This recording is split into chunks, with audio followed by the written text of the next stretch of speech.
I think the first thing that I really noticed at Cash App is there's this culture of obsession about the customers. It's not like how can we make money, it's how can we give our customers a better experience. For us, we have 3 channel partners, and so it's a bit harder to have a higher success rate when you only know those 3, essentially those 3 channel balances, and then you have to sort of probe the network to figure out high success paths otherwise. We sent out the transaction, there was a huge spike in the mempool, and these transactions were unconfirmed for like 2 days. And it's like, oh no. And you can just open massive channels to loop. And this is the first thing I did when I started out. I was like, oh my God, this is great. I can open all these channels to loop. This node has been around for 2 years. It has, 50 Bitcoin in capacity and has a good reputation. I think people are gonna loan that node money. I did make a node for fun that was just 1 Bitcoin, and it was making it made like $20 a day for a little bit. Danny Diekroeger is a Bitcoin software engineer at Cash App and the operator of one of the world's largest Lightning Network nodes. In our discussion, Danny explained how Cash App likes to think about adding new features for customers. We talked specifically about their Bitcoin and Lightning integrations and some of the challenges that have come up trying to operate these features at the scale of Cash App. And we also got into Spiral's Lightning development kit and Danny's personal node called Deezy, and some of his strategies for becoming a successful Lightning node operator. I've also added Danny to today's show splits, so if you enjoy the show and if you learn something new, the best way you can support Danny and myself is by sending in sats over the Lightning Network, send in some comments, send in some boosts. My favorite podcasting 2.0 app to use is Fountain, but there are lots of them. Your choice. Before we get into today's episode, just a quick shout out. This episode is sponsored by Voltage. Voltage is the industry standard and next generation provider of Lightning Network infrastructure. Today's show is also sponsored by Zebedee, and Zebedee is your portal into the world of Bitcoin gaming. We'll have more from Voltage and Zebedee later in the show. Danny, welcome to the show. I am so excited to talk about Cash App, about Lightning, about Block as a business, your Lightning node. We've got a lot to cover today, but let's start with an introduction. Tell listeners a little bit more about your background in Bitcoin, how you decided to work at Cash App, and why you're now deciding to run a Lightning node yourself. Sure, yeah. Great to be here. Thanks for having me, Kevin. Big fan of your podcast, so excited to be here. I guess my Bitcoin journey started several years ago when my baseball career ended. I was trying to figure out what I was going to do next, and that was like 2017 when things were going pretty wild in all of crypto back when I didn't really know much better. I guess I had a background in software engineering, like studying that in school, so that I was able to get a job at BitGo. Was there for about 1.5 years working on wallet software there. And then ultimately I was like a big fan of Cash App's product and the fact that they were Bitcoin only. So that really attracted me to want to check it out. And just applied to the Bitcoin team like 2.5 years ago and got the role. And since then, just been at Cash App working on, started off working on the hot wallets, withdraw and deposit, basically like helping scale that infrastructure. And then for the last 1.5 years, been working on the Lightning integration there. And then, obviously I just think Lightning's the most exciting technology to work on right now. And so just diving into that at Cash App has been amazing. And then obviously trying to do some with my personal node as well. So having a lot of fun with a big routing node and trying to make it do well. So love it. So when you showed up to Cash App, had they launched their Bitcoin integration yet? Yeah. So this was, they had launched Bitcoin buy, sell, send, receive, I think like early 2018 maybe. And okay. I showed up in 2020. So it was they had done a ton of work. It was working pretty well. I think, when I came, it was more just like, okay, let's clean up the back end infrastructure, um, make things more efficient, build a little more, bring a little more things in house.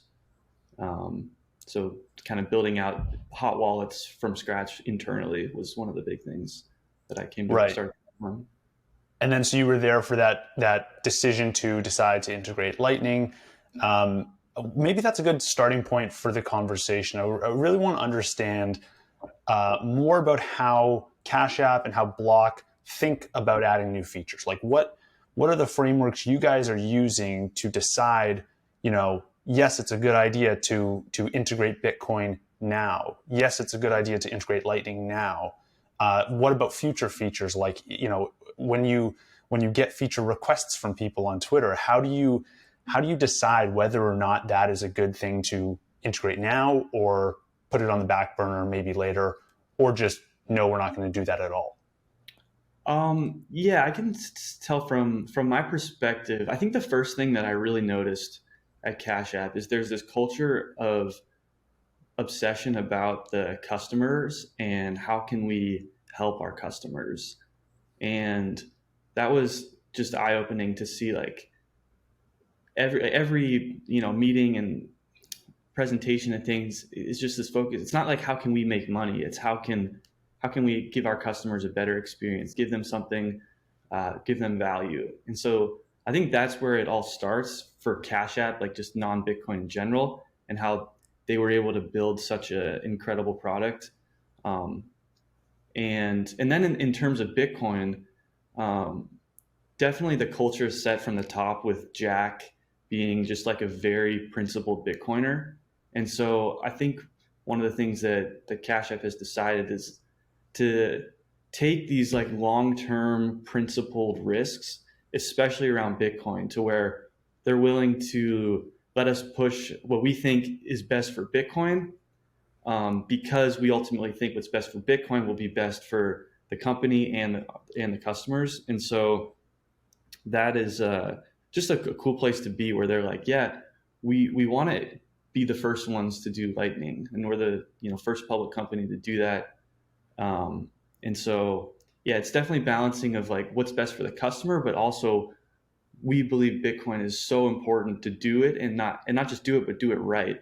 And yeah, it's cool to be a part of. And just there's so many great people in all parts of the company in terms of like product decisions on what to do next. And yeah, there's a lot of great people thinking about this stuff.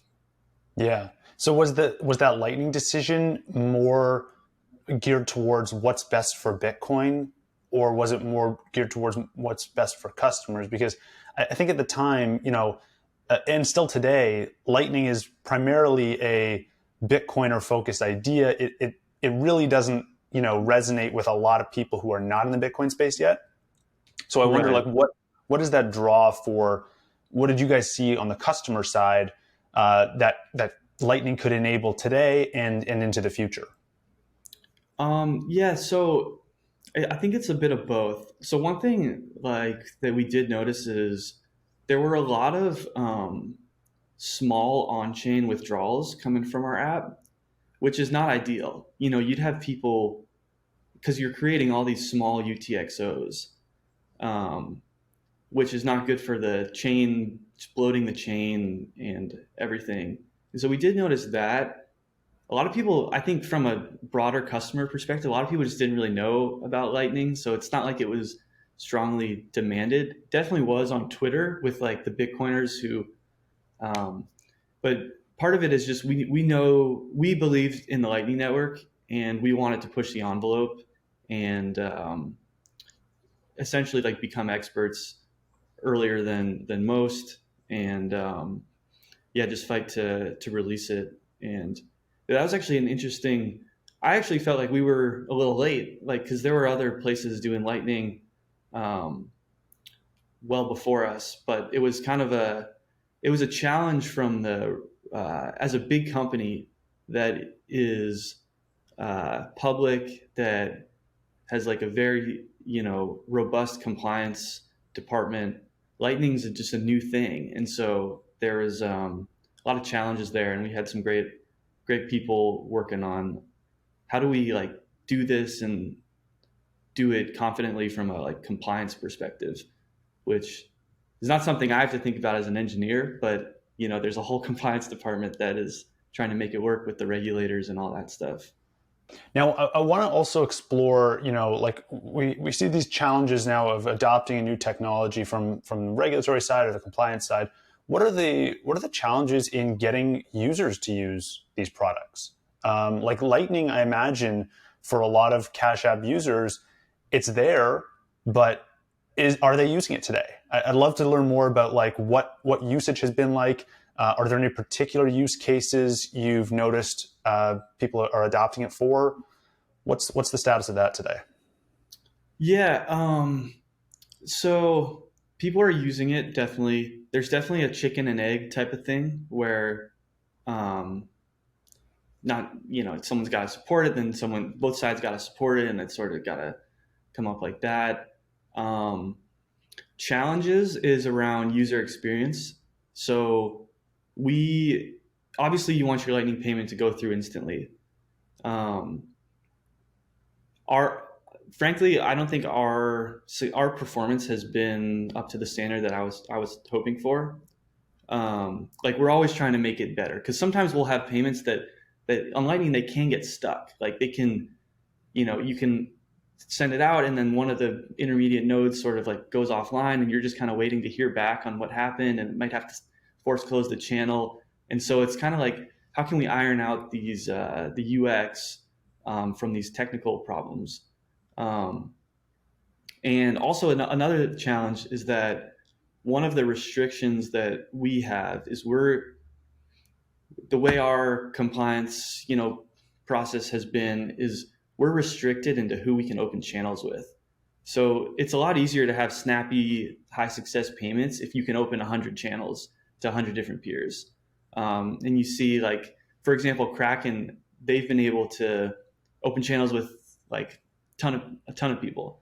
Um, and for us, we have 3 channel partners, and so it's like it's a bit harder to have a higher success rate when you only know those three, essentially those 3 channel balances, and then you have to sort of probe the network to figure out high success paths otherwise.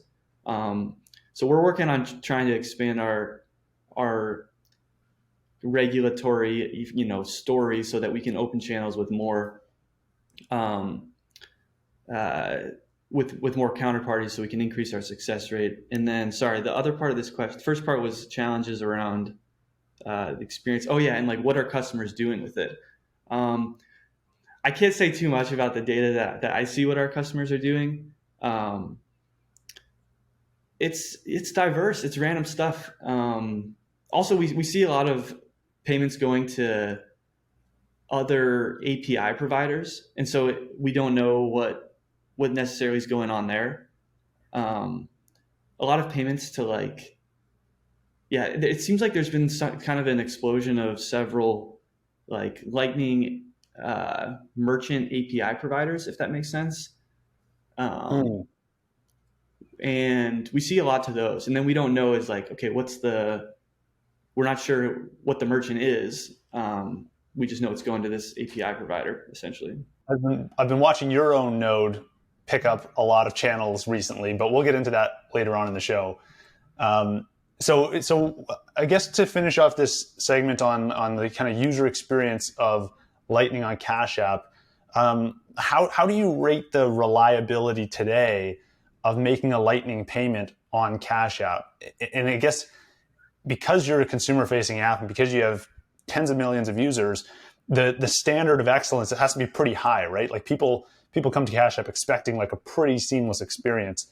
What's your sentiment on how that Lightning experience has evolved, and how far away are you from getting to the point where, with certainty, a user can basically say, "Hey, if I'm going to send this payment, it's going to go through, and I know it." Right. Yeah, I think we still have work to do. Even just in the last, we go through cycles where we have super high success rate for 2 weeks, and then kind of something happens. Sometimes we saw, actually, it was pretty interesting. We saw at one point the guy zero fee routing when his node went offline. So he had a LND node, and he was a huge hub. And then at one point, he switched to C Lightning, Core Lightning, took down his entire node, built it back up. When he went offline, there was like a couple days where payment success rate definitely dropped as the algorithm had to like adjust.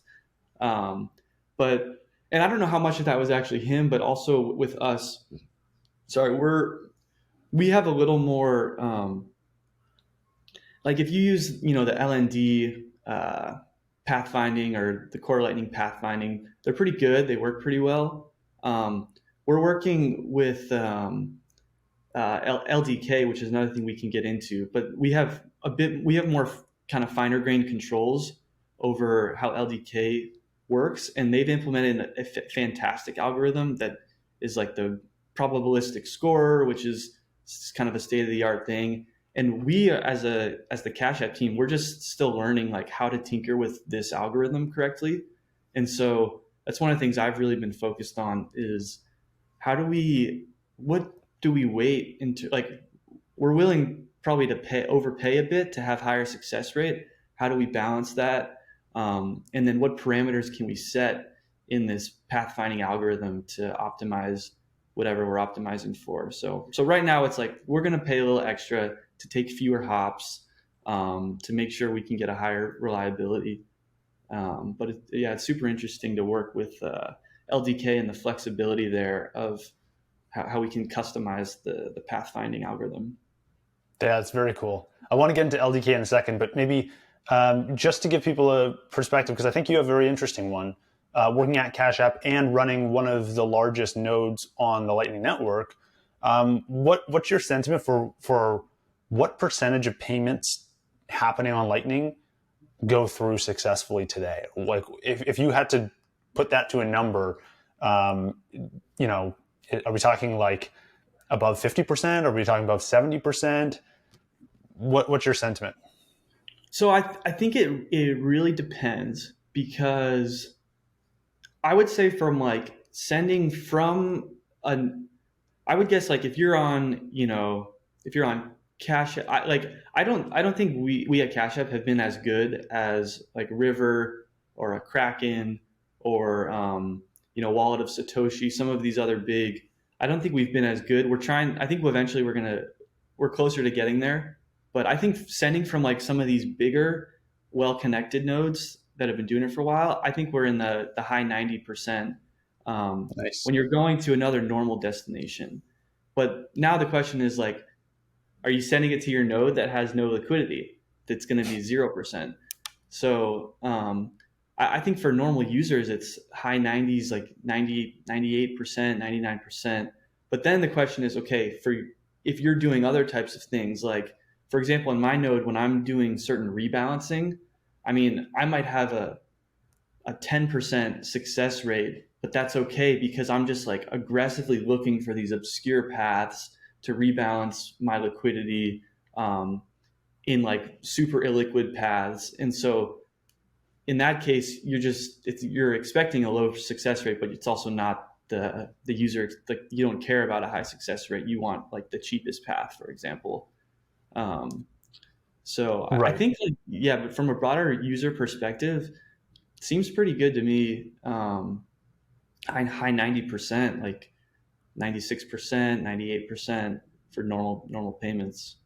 Yeah. Oh, that's interesting. So normal payments, you're getting pretty close to like perfect, and then it's the obscure rebalancing stuff that is, you kind of have to assume some of these are going to fail, or again, if you're going to a node with no liquidity, of course it's going to fail, and that may be dragging down the overall average. Is that fair to say? Yeah. Like there's definitely a ton of failed payments, but yeah, they weren't. Part of that is because they're specifically looking for super low fee paths that are like way out there, and you send it with a low probability of success expectation. It was a rough couple of weeks and maybe even a couple of months for a lot of people in Bitcoin when the Chinese miners went offline there. But it's cool to see that this, you know, taking miners offline and having this like really urgent need for the Bitcoin community to come together and like come up with solutions has led to these kinds of scaling solutions. And it's it happens every time every time price goes down, the same thing kind of happens, where you kind of like the people holding on are hardened a little bit. Like they're now almost immune to these price falls, and they recognize volatility is a thing, and they know how to hold their coins. And then when you have like disruptions, you mentioned zero fee routing going down, or Chinese miners going offline, like these kind of disruptions as well. It feels like they harden the infrastructure that supports Bitcoin, and the infrastructure that allows people all over the world to participate in it. So that's very cool to see. I, Definitely. I want to get into LDK now. And I believe Cash App, you guys are running on LDK. Is that correct? I imagine that's the Right. case. Yep. Got it. Now I've had people from Lightning Labs on the show. I've had Core Lightning on the show. I want to hear the LDK pitch. I want to know why LDK is the implementation that a node operator should be using on Lightning, and what specifically you guys get out of LDK that you wouldn't get on LND or on Core Lightning.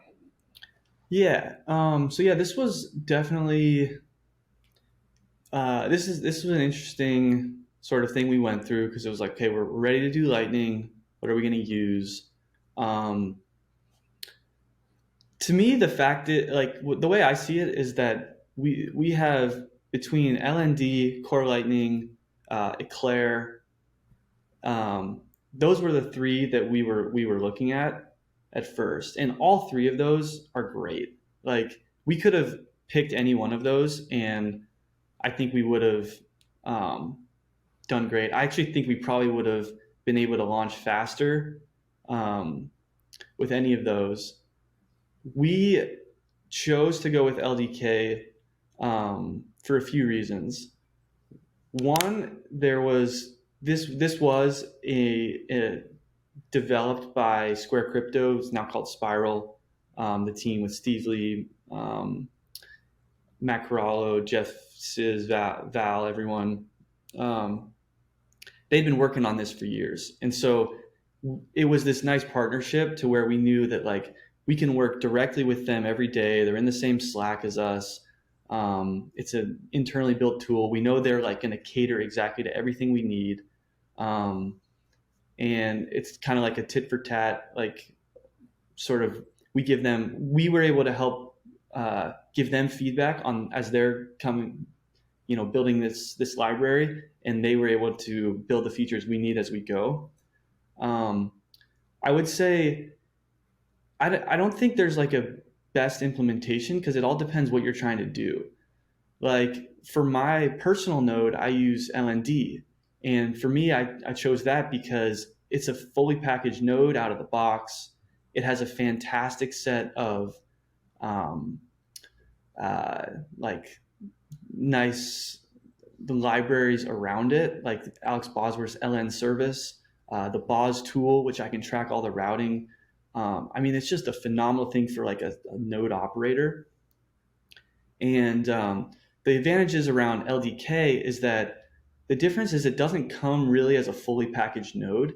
It comes as a library that has of a set of tools in it. And so one of the things is at Cash App, one of the advantages we have is, as I mentioned before, we have all this infrastructure that's been built over years by the Cash App teams. That's like, our Kubernetes deployment with, you know, automated logging and restarts, and you can like scale more pods as needed. Um, and with LDK, we could just have this little library, and we just include it right into the code that we're already writing. And this gives us like such great flexibility, because it can be built right into these services that we're comfortable writing code in already. Um, and uh, So, for example, some things that we were able to do right away with LDK is we have more than one node. We have two nodes, and we're able to expand that to 3, 4, 5, as many as we want. And we're going to easily be able to have no downtime when we deploy new versions or updates or all that stuff. One of the problems, if you run like a single, like a Core Lightning or LND node, is if you're like changing a config, or if you're changing something, but a lot of times you just have to restart the node. So you take it offline, and you're offline, nobody can pay, and you bring it back online. Now that said, uh, there are efforts, and they're doing a great job of making it so you can have like two LND nodes with the multiplexer, and so they're solving this problem as well. It would work. It's going to work great um, the way they're doing it as well. Um, but we just kind of like that LDK fits right into the infrastructure we already have. Um, we're able to, yeah, that's kind of the big thing, is it's included as just like a library. So now we're writing our own code within there. We're able to do different types of things like customize, a little more customization in the pathfinding. Like for example, you know, one thing we have to do is there's like sanctions controls around which nodes we can route through, and so it's super easy to customize the pathfinding to like avoid certain nodes if we wanted to, things like that. Honestly, there's a lot of great ways we could have done this. I'm a huge fan of LND for my personal node. I've played around with Core Lightning too, and it seems great. And looking at Eclair and how they have scaled that, I'm super interested as well, and I want to try to run one of those. So I think as a developer, you have a ton of great options, and um, yeah, that's sort of, yeah. I hope you're enjoying the show so far. I just want to give a quick shout out to our sponsor, Voltage. Voltage is the industry standard for Lightning Network infrastructure. Creating layer 2 applications and services on top of Bitcoin starts with Voltage, where you can spin up nodes, get access to liquidity, optimize your node, and much more. Voltage is leading the way as the next generation provider of Lightning Network infrastructure. And if you want to get a free trial and start using Voltage today, you can do so at voltage.cloud. Now, is that a path you think other companies that integrate Lightning will take, where they decide, I'm going to build my own Lightning implementation because I have a specific set of needs that I want to make sure are catered to? Or do you think now we have enough? We have 4 now big Lightning implementations, maybe some others that I'm not aware of. Is this now at a stage where companies can just pick from the existing ones and kind of have all their needs met? I think companies right now, like big companies, Cash App style, custodial, big node, like, because one of the disadvantages of LDK is it's been a little bit slower to get going, just because it's newer, and so there's a little more hiccups, and there's bindings to get into Java. We'll use Java, and so we're using the Java bindings, and there's been some bugs there. So it's been a bit slower to get there, but I think that a lot of big companies are probably going to pick LND and have a fantastic time, or Core Lightning. I think it's when you get into these more customized use cases where, for example, like a non-custodial mobile, there aren't the non-custodial mobile wallet. I think is a very interesting use case, which I think you're going to start to see more people use in the LDK, because you can sort of pick and choose what you want to customize. Like I know, for example, there's the John Cantrell, the Sensei is a super cool project utilizing LDK.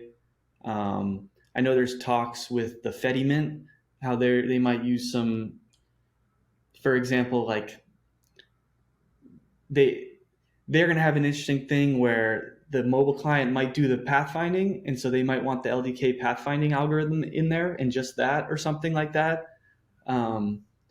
So I think as we start seeing these more diverse use cases is when you'll start to see, I think that's where LDK is really thrives, because of the flexibility.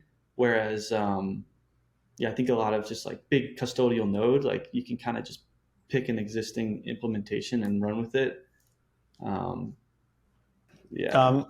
want to jump to Block as a business, and knowing you guys went through this kind of restructuring, I guess, of the business recently, where now you have Block, and then you have projects beneath it, TBD, Spiral, you got Square, Cash App, things like that.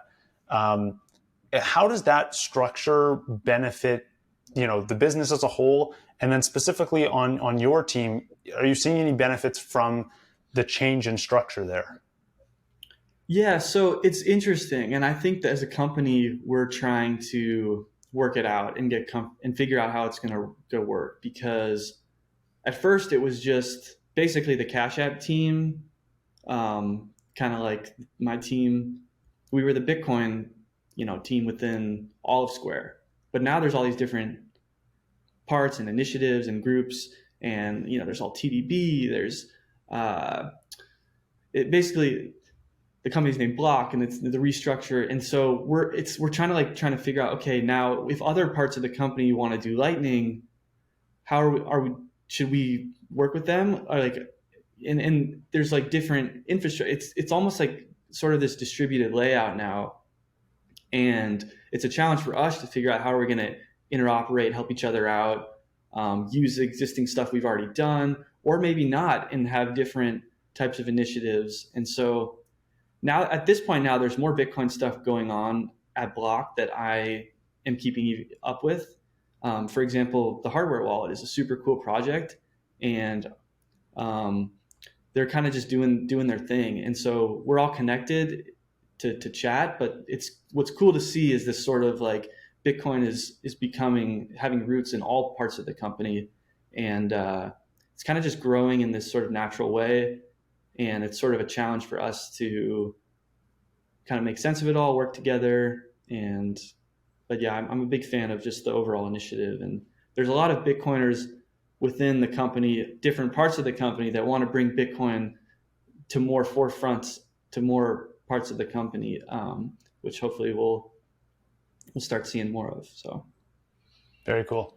I do want to highlight this Bitcoin wallet. I know you're not specifically working on the hardware wallet team, but I did see a photo from Jesse, who I believe is on Block's Bitcoin hardware team. I think this might have been back in April, and it was showing off these like hexagon discs, kind of, and they were kind of like, some had different little textures, and there was a little button on it. People could be able to find, I'm sure people can find it on Twitter under Jesse's name. But I want to get an idea for like what these discs were. There was speculation these are wallet prototypes. This, like, is that true? Are you allowed to elaborate more on this? Would love to learn more about, the status of that project. Honestly, I probably know as much as you about the status. It's just, I'm not working on it, and I know that we have a fantastic team focused on it, and I know there's the initiative is like hardware wallet, but done just reimagined and done in a way that kind of is like more just accessible to like non-Bitcoiners essentially. And yeah, I don't know enough to I don't know. Yeah, I honestly don't even know enough to give too much detail, and if I did, I probably couldn't give too much detail. But yeah, I think that's just one of the broader like things that Cash App and the rest of Block focuses on, is like, how can we make this more accessible to everybody? And that comes down to, like, you see it in the hardware project, but also just things for us, like, when you try to send to a Bitcoin address and you see this weird address, like, we have our design team is like super good at looking at it. That's kind of uncomfortable for like a normal person. So like I think we talked about this at Bitcoin 2022, the unified QR code, doing more of that. It's more of a comfortable thing. I think Cash App and Block do a great job of like reimagining design to be simplified. But yeah, in terms of the hardware wallet, and I don't really know too much. I can't really say too much about it. Fair enough. I had to ask. Very curious about that one, and excited to see it roll out. But in the same vein of talking about making it easier for people to get onboarded to Bitcoin, you did a Bitcoin integration, you did a Lightning integration, working on a wallet. What are the next next initiatives that you guys are starting to think about, the unsolved problems that, and you mentioned the Bitcoin addresses a little bit. What other unsolved problems do you think you guys are going to be focused on next as you progress and as you roll out new features?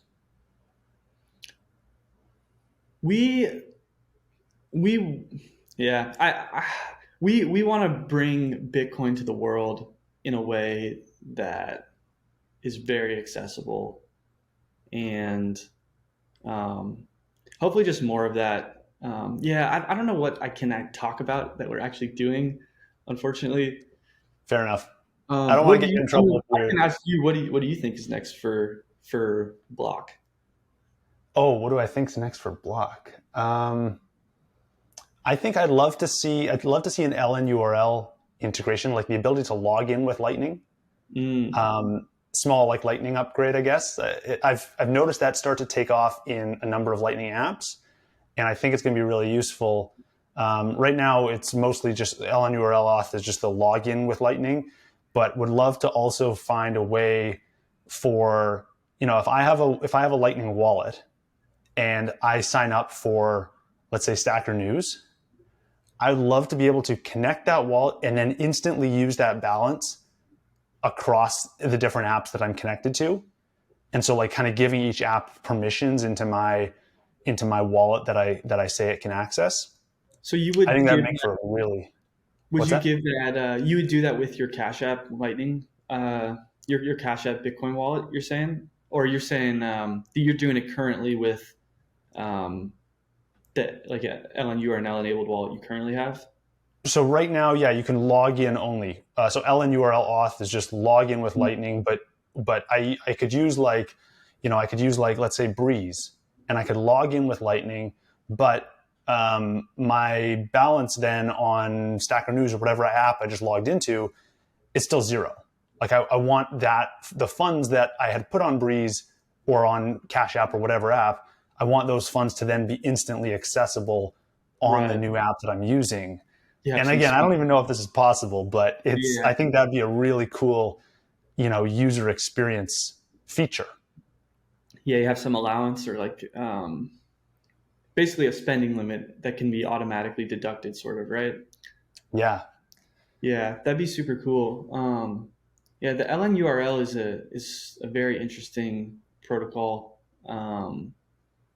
and there's we could get into that discussion too about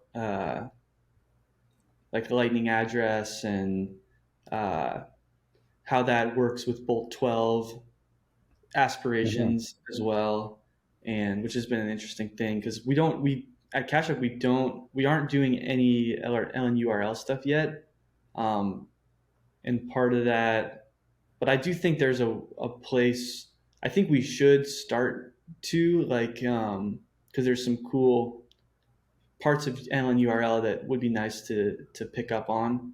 Um, but Yeah. we're also kind of trying to buy time because sort of want Bolt 12 to catch on and have that be as the standard for like a single address type of thing. Mm. Um, but that's kind of an interesting. But they also can both sort of work together, so it's kind of a nuanced, interesting thing going on. Yeah. I was like something like Lightning addresses would be really cool as well because you guys have cache tags, right? Exactly. Yeah. And it's Yeah. like that makes so much sense. Like it's cache tag is unique to your platform, so I guess like proprietary and but it limits the interoperability, right? Like I can't send a Hmm. I can't request money from someone else if I have a cache tag and they're in a different part of the world or vice versa. But with a Lightning address, you get that full interoperability. Every username could have like every user on Cash App could have their Lightning address tied to their cache tag. It just Yeah. opens up another avenue for sending and receiving. It's super cool. The one hesitation around the Lightning address is just that um, it requires like exposing an IP address essentially of you. And well, if you're using Cash App, it's provided by Cash App, so it's fine. And I think the one thing that, because we've thought about this a lot between the Square Crypto Spiral team and the Cash App, and the one thing we are hesitant about is that if like a lightning addresses become what everyone's using, now all of a sudden, then, and if there's not the incentive to, basically, if everyone starts using lightning addresses, what happens to the person who really cares about privacy, and they have their own custodial, sorry, non they have their own lightning node, and they're trying to protect their privacy, and now they have to expose an IP address to receive funds the way everyone wants to be able to send them funds. That is the one hesitation. Now I think there's ways that can be get around, like maybe like, some VPN, private VPN type of stuff.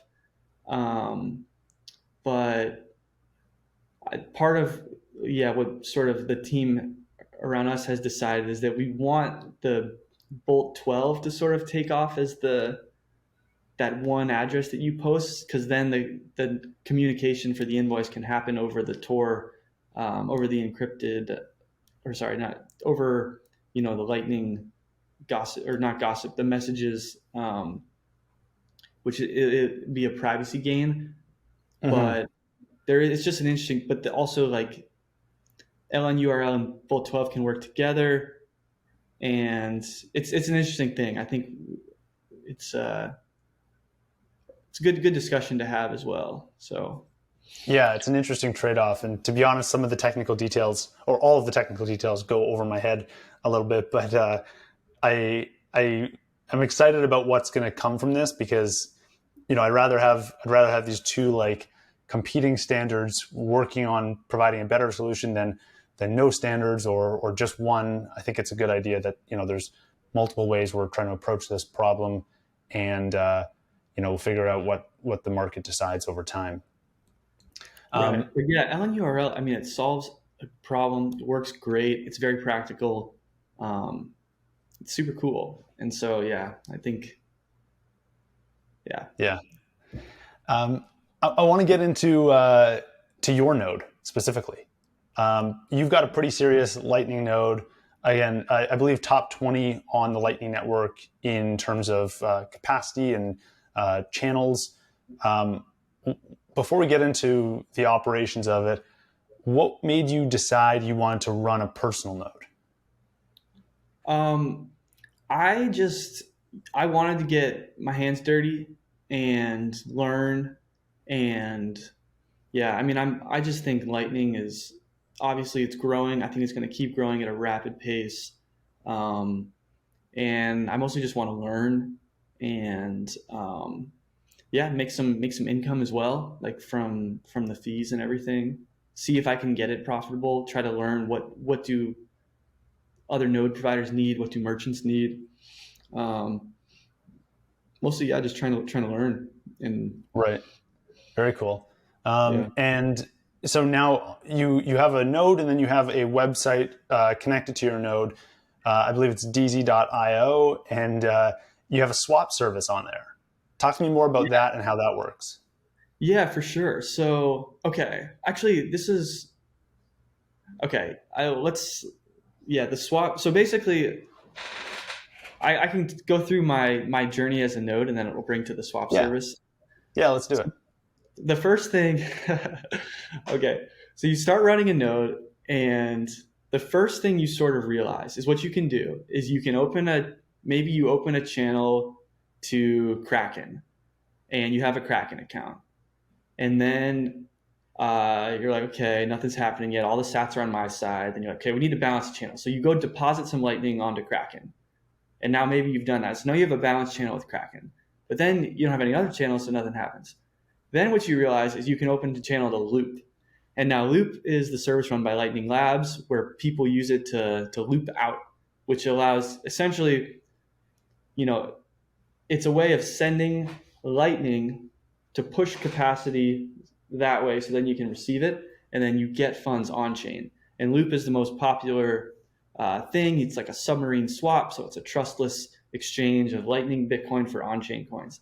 And so many people use Loop all the time. So what you realize is you can open a channel to Loop and boom, it just gets drained and people pay you fees and everything's great. And you can just open massive channels to Loop. And this is the first thing I did when I started. I was like, oh my God, this is great. I can open all these channels to Loop. I'm gonna undercut everyone else's fees because everyone charges high fees to Loop, but you can undercut them and you get all this revenue. But then what you realize what happens is all your inbound capacity, it gets drained and all your stats are on Loop side, and then Loop closes the channel because Loop needs to harvest those funds, their on-chain funds, to do their service. And so basically you've generated all this revenue and from the routing to Loop, but then you're left with a node that has no inbound capacity anywhere. And what you realize is you probably spent more acquiring the inbound capacity in the first place than you made routing towards Loop. So you've drained, because to get inbound capacity, it costs money. You have to buy a channel on Amboss, Magma. You have to buy a channel from LN Big. You might have to send to an exchange and withdraw, which incurs some fees. And so what you sort of realize is you could set low fees to Loop, get a ton of volume, but you're selling off your inbound liquidity for too low a price. So then it's okay, so now raise your fees to Loop, start opening more channels. You can start trying to rebalance certain things. But anyway, what it got me realizing is that there's so that was the first sort of learning, is the difference between a sync node, which is Loop, which is things are always flowing in and nothing really comes out. That's a sync. And then there's source nodes where Cash App is a great, well, you can't connect to Cash App's nodes, but Cash App is a great source node because it's almost all sending. So they open new channels and they send funds out. And so you want to be able to have inbound capacity from Cash App if you could, because they're going to provide you with this flow of inbound. So the difference between syncs and sources, and I guess where I'm going with this is that's some of my early learnings. But then what I sort of realized is liquidity operations are super valuable because we could see at Cash App that there were certain merchants that they get pretty good volume, and then all of a sudden every payment is failing to them for a stretch of an hour, and then it comes back and it starts working. And what we can see happen is that merchant, they've ran out of inbound capacity. So a ton of these merchants, they have this problem where they mostly receive over Lightning and then they do payouts on chain or something. And so they constantly have to manage their inbound capacity. So that's where a lot of them use Loop. The problem with Loop is it's kind of expensive is one thing. It really only works nicely with LND because you have to run the Loop daemon. They don't have a nice RESTful API. And so I was I think I'm just going to do my own swap service. Oh, and the other thing with Loop, they do submarine swaps which are trustless and super cool, but it's 2 on-chain transactions and you have to wait a block confirmation before it can go through. And so it's kind of this slow process. You're not sure if it's going to go through or not. And so one of the things I was I'm going to do a different type of swap service that's going to be faster, hopefully less expensive, and only one on-chain transaction. But it has a different trust model. So the way my swap service works is you request to do a swap, which is you're going to send me Lightning and I'm going to send you on-chain. When you request the swap, I give you an invoice, and in that invoice is a message that says the Deezy node will pay X Satoshis to Y on-chain address at Z sats per byte. And so now you have this signed commitment, a verbal, agreement that I'm going to pay this on-chain if you pay the invoice. And so then you can pay the invoice, and once you've paid the invoice, you get the pre-image. And so that pre-image is proof of payment. So essentially there's this trusted model where you can send me Lightning, I'll send you on-chain, And if I ever don't send anybody on chain, they can go to the world with this invoice and the preem and just say, look, I have proof I paid this invoice and the Deezy node did not fulfill the request. Like, shame, banish him. Like, my Twitter account tanks, my business is over. And so it's a different trust model. So it requires more trust. But the trade-off is that it can go through instantly. So you can instantly make that payment. And it's an easy API. I mean, it's a very simple, just like, one API call. And I've seen some cool adoption. It's been built into the Lightning TX bot by Fiat Jeff is working on. Yeah. And yeah, I think it solves a need where people are willing. One of the things I find interesting with Bitcoin and Lightning in general is that we have like a wide selection of trust models, and you can do non-custodial, like hardware wallet, Tor, all this, or you can do custody on an exchange. In the same way, you can do a submarine swap for your liquidity stuff, or you can do this like semi-trusted but easier and faster solution. And so I think what my Swapsiverse provides is like a very simple, fast, semi-trusted solution that I think people like. So Yeah, that's very cool. And this is kind of a reputation-based system now, right? Like, do you think this is going to become more common? I know Amboss has reputation scores on their liquidity marketplace. Is this something that's going to become more common where node operators, like all node operators, are kind of like ranked in terms of like how well they hold up their ends of certain agreements? Or do you think we get to the point where the technology that all these nodes are running enables these kind of like submarine swaps in all sorts of instances where you don't have to trust anyone and you can kind of like, know that this person is forced to uphold their end of an agreement? Yeah, I think that there's going to continue to be a wide selection. I think that in the same way we've seen custody, like custodial wallets and exchanges tend to be the best customer experience. I think we'll continue to see that sort of trade-off where it's like, do you want full trustlessness? Great, you can do your submarine swaps, and you might sacrifice some UX and experience for fully trustless.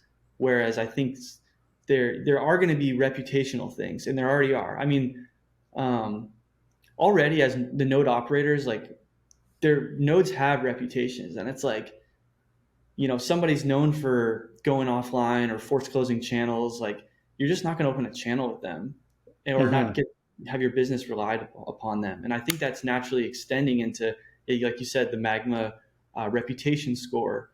And I think we're going to get into also just like lending and borrowing, to where a node is going to be able to say like, this node has been around for 2 years. It has, 50 Bitcoin in capacity and it has a good reputation. I think people are going to loan that node money like unsecured, because they know that if they get some sort of signed agreement, then it's like, well, this node's not going to give up their entire business to default on one loan. So I think adding a little bit of trust, selective trust, where people understand the risks they're taking, I think is going to continue to grow over Lightning, because of these, like, each node has a very identifiable pub key, it has like a identity. Right. And so I could then, in this lending example, I could say, hey, Danny, you know way more about routing than I do. Here's a million sats. Take that, deploy it, and then give me back the million in a year plus a prorated amount of the profits that you generate from your node. Is that the idea? Yeah, I think we're going to start seeing that, and then maybe instead of a year, you might get it back in a day. So Love it. actually, I'm working on some, because basically, there is value in somebody who doesn't run a node, who even just even if just their liquidity can be valuable. And so, Yeah, um, Bitcoin's a productive asset at this point, right? Like exactly. everyone's Bitcoin has the potential to generate sats directly on Lightning with no inflation gains or tokenomics or anything like that. Is just for providing a service. Everyone can do it, and all Bitcoin works for that purpose, I guess. Definitely. Yeah. And I'm actually working on some things for my Deezy node, and like an extension feature to where the target is for um, non-technical users to be able to essentially just say, enter these sort of agreements, earn some rewards uh, from their coins without having to worry about running a node or anything like that. Um, so stay Makes sense. tuned because I hope to have some cool stuff coming out. We're in the works. Um, Can't but yeah, wait. So yeah. now, is it fair to say that you are a Lightning Loop competitor today, like a direct competitor to that service? Is that fair? I don't like to think of it that way. Like I don't think they're I don't think I think they're just different offerings. Like Loop is fantastic. It's trustless. Um, it's I think they're different because Right. also like It's on different on the security spectrum, and of that, talking about the different trade-offs for submarine swaps versus the trusted model. yeah, but there is some overlap. Like because the other thing is Loop what Loop does. Loop has an intention of not being like a big routing node, and that's one of the things that they decided. The way I understand it is they actually sort of intentionally did that. They didn't want to become because in the early days, I mean, they didn't want to become like the Lightning Network hub because it's bad for Mm-hmm. the network to be that centralized. And so they've been really good about the Loop is like a service where you can do swaps. It tends to get funds flowing into it, and then they close the channel. So like you don't have this like bidirectional routing relationship with Loop because if the sats get to Loop side, and they always do, Loop just closes the channel. And so inbound, like, and that service is super useful. And a market has developed around Loop where people provide liquidity to Loop for a high fee. And whereas with my node, I'm hoping to be more bidirectional. And so I want to be that node where you can have a channel with, and I'm not going to close it. It's hard though because if I'm going to do a swap service, I need to get those on-chain coins from somewhere, and Mm-hmm. so my goal is to not have to close channels on people, and so you can sit with inbound capacity from my node and eventually get some routing. So I'm working on trying to make that work. I don't know if it's going to be possible, but that's my goal. So one of the things I did actually in the last week is I dropped my routing fees to zero. Hmm. Um, and so How's now that turned out so far? it's been great. So watching the guy zero fee routing and his experiment. So setting zero fees and then people pay him upfront to open a channel. And he became like a massive source node, which is the opposite of a sync node, which is what Loop is. And so I kind of saw that and was like, I think making zero fees will help me become more of a source because I don't want to be a sync. I want to be like a neutral back and forth node. Um, so far it has worked because if I now that I have zero fees, people are incentivized to open a channel to me, provide me with essentially free inbound capacity. And the reason is because then they get connected to all of my channels for free because I have no routing fees. And so I Right. have attracted more inbound capacity, which is which is great. The downside is my channels do not remain as balanced because I no longer have this budget to rebalance. I mean, Mm. I could like still rebalance and just incur that fee, which I think I'm going to start doing actually. Um, and then, but then anyway, so I can get paid through my swap service now. And so essentially, Right. I'm just like zero fee routing guy. He gets paid to open channels, so he gets his payment up front, and then he routes for free. Um, Mine, most node operators, they get paid per route, and they don't. My model is right now no routing fees, but you pay for my swap service. And so this is just one of the things I sort of saw with zero fee routing. He was a great source, but it was hard to like the zero fee routing. His liquidity would all come to my side, and Yeah. I could rebalance. I could rebalance out to replenish that, but it was hard and pretty expensive to do that. And so like I kind of want to be that source node for other nodes to where they can open a channel with me. They do a quick swap service. Now they have a balanced channel. If it flows all in my direction, that's fine. But I want it to flow both directions. So hopefully that'll help it come back. And if they ever want to rebalance the channel, they can pay me through the swap service. So Right. So you're taking a little bit of inspiration from Loop, which is more of a sink, and then a little bit of inspiration from zero fee routing, which is more of a source, and hoping that the two kind of counteract each other yes, and generate this like balanced node. that's exactly right. There's I don't know if it's going to work. I've gotten some skeptics in the PlebNet Node Runners channel, people saying it's not that simple. I don't think it is that simple, but we'll see. We'll see. I think, yeah. And then the other thing I need to have, I can't just, so my swap service is draining my inbound because it's giving on chain away and it's taking lightning in. Mm-hmm. I need to have the opposite of that swap service to also get that balance. I need to balance that out. And that's where I'm thinking of working with the non-technical users that want to earn, who can provide those on-chain funds. We think we're going to have something in a little bit that will be useful for that. That'll provide the opposite of the swap service. So Right. it should That's be very interesting. cool. Yeah, give me a follow on Twitter because I will announce stuff there as Yeah, it develops. So that's for sure. Now, in your current node setup, is it profitable today, or how close are you to that break even point when you include all the fees and things like that?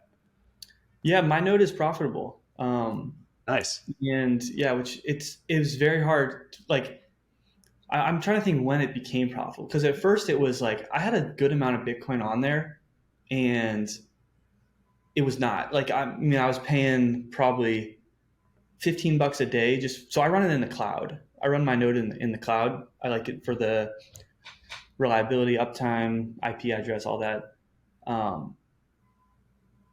So my cost is like $15 a day, I would say, and Okay. it took a long time before I could earn $15 a day from routing. Yeah. Now, what I would say is that if you and a lot of people don't like, I put a lot of Bitcoin on my node. A lot of people, you might have one Bitcoin you're willing to allocate to your node. It's going to be really hard to be profitable Mm. with one Bitcoin if you're trying to be like a hub node. But like if you want a secret tip, basically, if you can take that one Bitcoin and make a very targeted strategy, you can make it like I did make a node for fun that was just one Bitcoin, and it was making like it made like $20 a day for a little bit. And the Wow. reason is that I had a very targeted strategy where the key is you want to get the stuff moving, so you need a lot of velocity, and you want to buy inbound liquidity for cheap, and you want to sell the liquidity for more than you bought. The best buyer for liquidity right now is Loop. So you open a channel to Loop, and then the question is, okay, where can you buy inbound liquidity for cheap? The cheapest way to buy inbound liquidity is from centralized exchanges because a lot of them cover the cost of, or sorry, not to cover the cost. They basically what you can do, find a centralized exchange, your favorite one. Let's say, what's your favorite centralized exchange? Well, I know they got like Bitfinex and Kraken. They have integrations. Yes. So, Let's okay, say Bitfinex, Kraken as an example. Kraken. Okay. Make an account on Kraken. Make a channel with Kraken. equal size channel. First, make the channel with Kraken. Send deposit over Lightning to Kraken, like the full channel amount. Withdraw on chain. Take note of that cost. That cost is going to be like might be net from the because they'll charge you for the on-chain withdrawal fee, but it's pretty low. So depending on how much you do, you might pay like 100 ppm for that cycle. Now you can open a channel to Loop and charge 1,000 ppm or 300 ppm, whatever, and you'll see it's probably going to flow into Loop, and there's your quick profit. And now if you can do that with your full capacity that you're willing to allocate, you can actually like make some like a decent amount. So I would say like having that type of target strategy is also a great way to learn about sinks and sources. That's interesting. So, yeah, I like it. Appreciate the tip. Yeah. No I know we're running out of time here, but I want to do a segment. I do it at the end of every show. It's called the lightning round. A few rapid fire questions for you. Are you ready for the lightning round? Yes, ready. Welcome to the lightning round presented by Zebedee, your portal into the world of Bitcoin gaming. The Zebedee app offers a full-featured Lightning wallet seamlessly integrated with your own personal gamer tag so that you can earn Bitcoin on all of Zebedee's games on mobile and desktop. It's never been more fun to earn Bitcoin, and Zebedee is your key to it all. To claim your personal gamer tag and start earning some Bitcoin of your own, download the Zebedee app today. First one, and this may be a question you're not allowed to answer, that's fine if not, but I want a sense for how many people you think are using Cash App's Lightning integration today. If you had to pick a number, I don't even know if you know the number or if you're allowed to share if you have the number. Can't say. Can't say? Okay, fine. Sorry. Figured I have to ask regardless. I don't know if I'm allowed to say, but if I'm allowed to say, I'll tweet about it later. That's fair. If you could change one thing about Bitcoin, what would you change? More private. Okay. How much can you earn today as a routing node? If you have the right strategy, the right amount of capital, what do you think the most amount a routing node is earning today in percentage terms is? 7%. 7%. That's the highest number I've heard. I've talked to. You gotta be good. Okay. If you do this targeted strategy, you can earn more than 7%. Okay. Interesting. But it's hard if you have a lot. If you have a lot more, it's harder to get that high of a percent. Makes sense. Yeah. That's really interesting. 7%. Wow. What's one thing that people don't understand or appreciate about Cash App?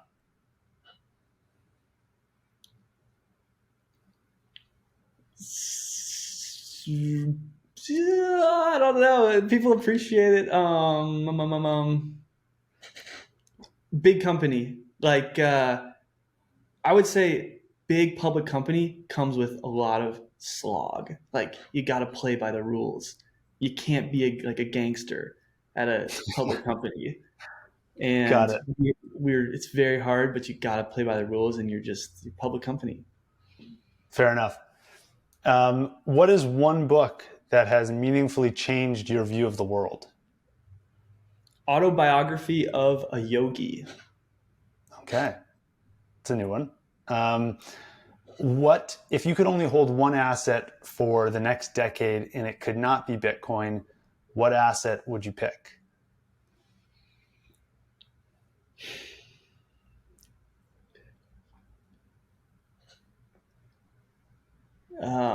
What's it called?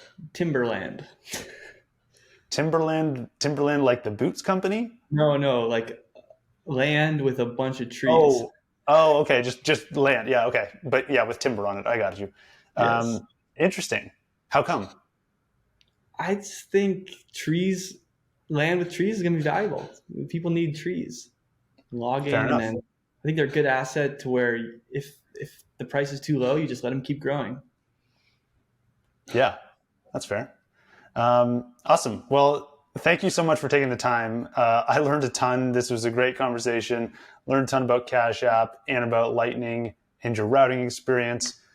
Where can listeners go to learn more about you and follow you along in your routing journey? Definitely my Twitter, Danny at Danny Diekroeger on Twitter. Um, and yeah, that's where I put stuff. Also, you can check out Deezy.io, which is basically the home page for my swap service. But the Twitter is where I'll post updates and everything like that. I have a Discord for my Deezy project, which you can find towards the bottom of the Deezy.io website. That's where I think if you're like a node operator, you want to learn, kind of get in there. I'm trying to be more active in that Discord. I'm trying to develop this community of node operators, so that I can give you the link to the Discord, where that's where I'll be there if you want to learn more about this strategy that I mentioned before. Fair enough. Thanks again for taking the time, and hope we can do it again soon. Great. Thanks so much, Kevin, for having me. Huge fan of the show. So best of luck to you, and thanks for doing what you do. Thank you. All right. In the last 7 days, you guys sent in 18,144 sats. I came in from 131 different supporters. Thank you to everyone sending in sats and comments. We'll run through the top 5 supporters of the week real quick. Julie City sent in 2,450 sats. An anonymous user sent in 1,513 sats. StemR42 sent in 1,218 sats. Mary Oscar sent in 1,199 sats. Bitcoin Focus rounds out the top 5 with 840 sats. Let's get into the comments you guys sent in. We have an anonymous user who says, thanks for the insights. Sent in a couple sats in response to episode 51 with Roy Scheinfeld. We have Crypto Beard who said, from what I could understand, it sounded informal at the 27-minute mark of episode 65. I'm not really sure what Crypto Beard was referring to there, but thank you for the sats. Stacking Sats says, nice show, keep up the great work, in response to episode 65, sent in 196 sats. Thank you, Stacking Sats. We had an anonymous user said, thanks for the great podcasts, in response to episode 65. Thank you. We had Coca said, gracias dinero, and sent in 2 sats. We had Bod is late, said, always awesome, in response to episode 65. And user 21 million sent in a lightning bolt in response to episode 65. Thank you again to everyone sending in sats and comments. I really appreciate it. And I can't wait to see what you guys think of today's episode. This was a doozy. It was a big episode. Go check out the Deezy node, and can't wait to see you in a few days.